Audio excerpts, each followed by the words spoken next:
అన్నదాత సుఖీభావ కింద గత సంవత్సరం 20,000, ఈ సంవత్సరం 20,000, 40,000 కింద 5,000 రూపాయలు ఇచ్చి అది కూడా 7 లక్షల మంది రైతులకి ఎగ్గొట్టారు.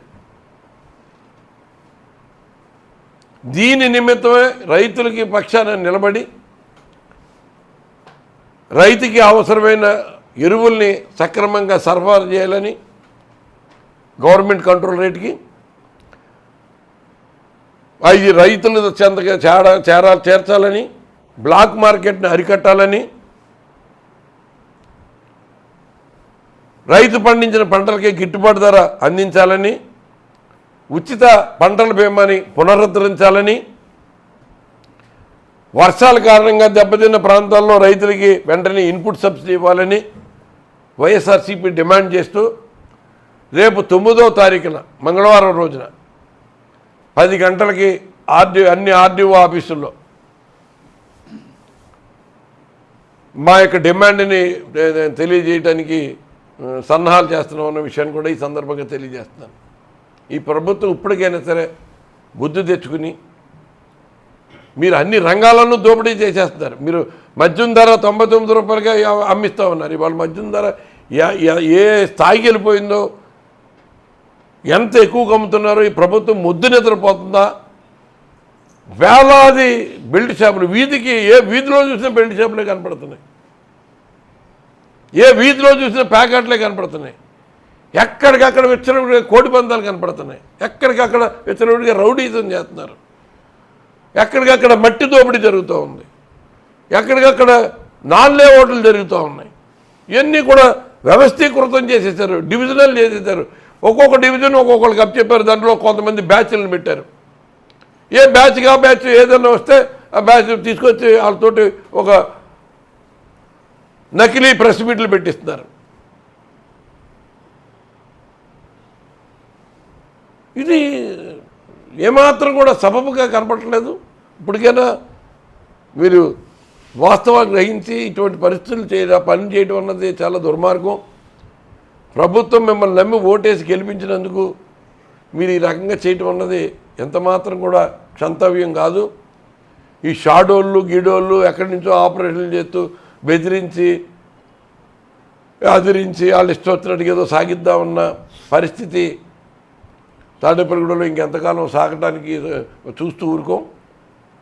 ఎప్పటికైనా సరే కళ్ళు తెరిచి ఇవన్నీ కూడా కంట్రోల్ చేస్తారని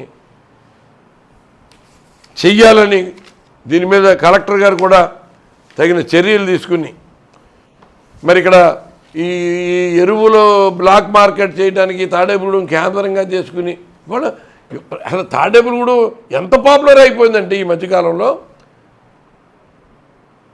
రేషన్ బియ్యాన్ని కలెక్ట్ చేసి కాకినాడ పోర్టుకి పంపించే దాంట్లో తాడేపల్లిగూడెమే ప్రధాన కేంద్రంగా పనిచేస్తుందని ఒక ఇంగ్లీష్ పేపర్లో పెద్ద బ్యానర్ ఐటెంతో వచ్చింది. జోదానికి హబ్గా తయారైందని ఇంగ్లీష్ పేపర్లో రాస్తున్నారు. అంటే స్టేట్ మీడియా తాడేపల్లిగూడెం మీద ఫోకస్ పెట్టే స్థాయికి మీరు ఈ అక్రమాల అన్యాయాల్లో తాడేపల్లిగూడెన్ని స్థాయిని పెంచారనమాట. నేనేదో తాడేపల్లిగూడెం అది ఎడ్యుకేషన్గా వెనకబడిపోయిందని ఎడ్యుకేషన్లో అబ్బగా చేయాలని ప్రయత్నం చేసి సఫలీకృతం అయ్యాం. తాడేపల్లిగూడెంలో ట్రాఫిక్ విచ్చలవిడిగా ఉండేది. ట్రాఫిక్లోంచి ఆ విషవాలంలోంచి బయటపడలేమనే పరిస్థితి నుంచి మన తాడేపల్లిగూడెంకి 4 వైపులా రోడ్లు వేయించి 4 లైన్స్ చేయించి రోడ్ వైండింగ్ చేయించి ప్రజల సౌకర్యం కల్పించి సెకండ్ ఫ్లైఓవర్ కట్టిస్తే సెకండ్ ఫ్లైఓవర్లో నేను ఇల్లే కట్టేశారంట. మరి అక్కడ వ్యవస్థ ఉన్నదేంటో గవర్నమెంట్ ఏంటో ఇప్పుడు మీరు అధికారంలో ఉన్నారు, దాని మీద ఎంక్వైరీ చేయించండి. ఇవాళ ఆ బ్రిడ్జి ఎంతకి కట్టారో మీరు అటువంటి బ్రిడ్జి ఇప్పుడు మీరేదో 3-4 బ్రిడ్జిలు శాంక్షన్ చేసామని పేపర్లో బాగా గాలి కొట్టుకుంటారు. ఆ బ్రిడ్జిలకి ఎంతంత అవుతుంది అన్నట్టు మీరే చెప్తారు. 200 కోట్లు శాంక్షన్ చేసామని 3 బ్రిడ్జిలకి. అప్పుడు ఎంత అవుతుంది? అప్పుడు మరి ఎన్ని బిల్డింగ్లు కట్టేస్తారు మీరు చూద్దాం. ఇవాళ మీరు ఏదైనా మీరు అధికారంలో ఉన్నారు, ఏదైనా ఒక మాట మాట్లాడితే దాని మీద నిగ్గు తేల్చే అవకాశం మీకు ఉంది. ఇవాళ వేళ మనం సెకండ్ ఫ్లైఓవర్ కట్టించాం కాబట్టి ఎంతో అంటే ఒక ఎమ్మెల్యేగా కాదు ఆ బ్రిడ్జ్ శాంక్షన్ చేయించడానికి ఫైల్డ్ చేతిలో పట్టుకుని హైదరాబాద్లో ఉన్న సెక్రటేరియట్లో ఆ ప్రిన్సిపల్ సెక్రటరీ దగ్గర మంత్రుల దగ్గర అక్కడ ఇక్కడ నెలల తరబడి తిరిగి చేయించాను. దాని మీద మీరు ఇంత అభివృద్ధి చేస్తే నోటుకు వచ్చినట్టు ఒక అపాఠం అంటే మీకు చేతకాని పనికి ఎవరన్నా సాధిస్తే దాని మీద బుర్ర చల్లటానికి మాత్రమే పనికొస్తాం మీ తెలివితేటలో. మీరు అసలు ఇంత 16 నెలలు అయింది కదా, 16 నెలల్లో ప్రభుత్వం నుంచి ఏ శాఖ నుంచి మీరు ఏ స్కీమ్ శాంక్షన్ చేసి తీసుకొచ్చారు చెప్పండి నాకు. ఏదో జనరల్గా ఇండియాలో ఉన్న ప్రతి గ్రామానికి ప్రతి పట్టణానికి ఇచ్చే ఎన్ఆర్జీఎస్, పట్టణానికి అయితే ఎన్ఆర్జీఎస్ రావు, గ్రామాల్లో ఎన్ఆర్జీఎస్ అది అందరికీ ఇచ్చేది, అదేగా మీరు తీసుకొచ్చింది. ఇంకేమి శాంక్షన్ చేశారు చెప్పండి మీరు.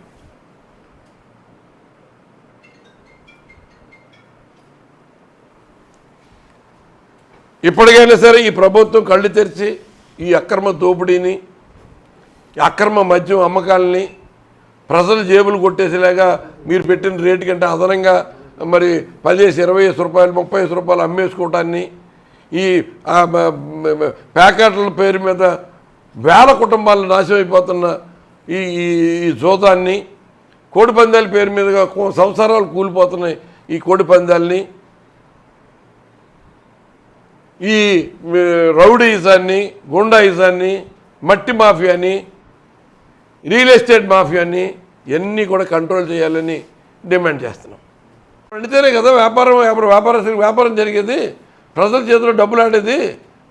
వ్యవసాయం మీద ఆధారపడిన కూలి కుటుంబాలన్నీ కూడా వ్యవసాయం బాగుంటేనే కదా వాళ్ళకు కూడా 10 రూపాయలు వచ్చేది. ఇవాళ రైతు భరోసా కేంద్రాల ద్వారా జరుగుతున్న న్యాయాన్ని మీరు చూడలేక వ్యవస్థనే అచేతనంగా అలా వదిలేశారు. ఇవాళ మీరు చూడండి, సెక్రటేరియట్లో పనిచేసే ఈ సెక్రటేరియట్ సిబ్బంది మీరు సెక్రటేరియట్ సిబ్బందిగా మేము చేసే పనులు మాకు అప్పచెప్పకుండా వాలంటీర్లు చేసే పనితో మాతో చేయిస్తూ ఉన్నారు. ఇది మేము ఇంజనీరింగ్ గ్రాడ్యుయేషన్ కాదు, పోస్ట్ గ్రాడ్యుయేషన్ ఎంఈలు చేసి మేము ఉద్యోగాలకు వచ్చాం, మేము చేయవలసిన పని ఏంటి అని తిరిగి అడుగుతున్నారు, ప్రభుత్వాన్ని అడుగుతున్నారంటే అంటే ఏంటి? జగన్మోహన్ రెడ్డి గారు పెట్టిన వ్యవస్థని మీరు నిర్వీర్యం చేయాలన్న ఆలోచనతో ఈ కూటమి ప్రభుత్వం ఉందా?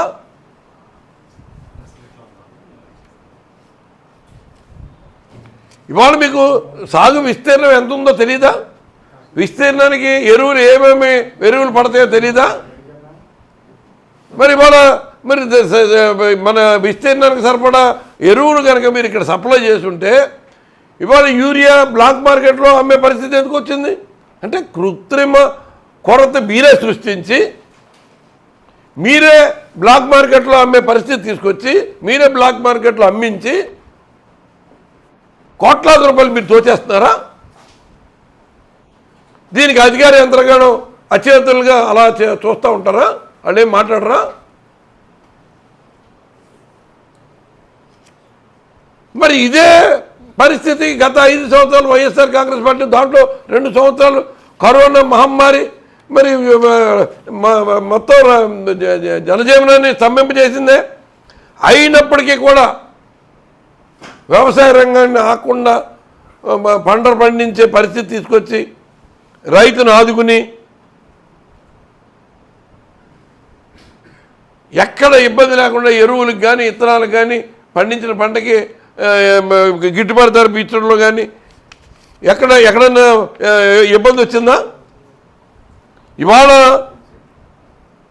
గత 5 సంవత్సరాలు రైతు ఎంత సుఖపడ్డాడో ఈ కూటమి ప్రభుత్వం వచ్చిన తర్వాత ఈ 16 నెలల్లో ఇది 3వ సీజను వచ్చి రాగానే సార్వ సీజను తోటి మొదలైంది ఈ కూటమి ప్రభుత్వం.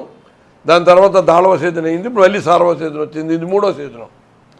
ఈ 16 నెలల్లో వరికి సంబంధించి రైతు అమ్ముకోవడానికి అన్ని సమస్యలే. మిల్లర్లకి దళారులు పెట్టేశారు, మిల్లర్లకి అటాచ్ చేసేశారు. మిల్లర్ ఏం చెప్తే అదే పరిస్థితి కొనసాగుతూ ఉంది.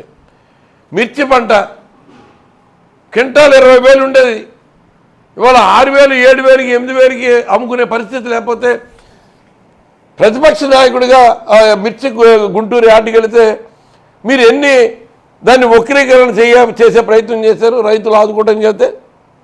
పత్తి పంటకి పండించిన రైతు దిగాలుగా ఉంటే ఏం చేశారు మీరు? మొక్కజొన్న పంట మరి రేటు పడిపోతే ఆవాళ్ళు 1,860 రూపాయలు ఉంటే 1,200 మార్కెట్ ఉంటే ధరల స్థిరీకరణ నిధి నుంచి ప్రభుత్వం కొనుగోలు చేసి రైతులు ఆదుకుందే. ఇవాళ కందులు కానీ, మినుములు కానీ, పెసలు కానీ, మొక్కజొన్న కానీ, సజ్జలు కానీ, రాగులు కానీ, అరటి కానీ, చీనీ కానీ, కోకో కానీ, పొగాకు కానీ, ఉల్లిపాయలు కానీ అన్నీ కూడా ధరలు పడిపోయినాయి. రైతుకి గిట్టుబాటు ధర రావట్లేదు. ఎక్కడైనా ఆదుకున్నారు మీరు?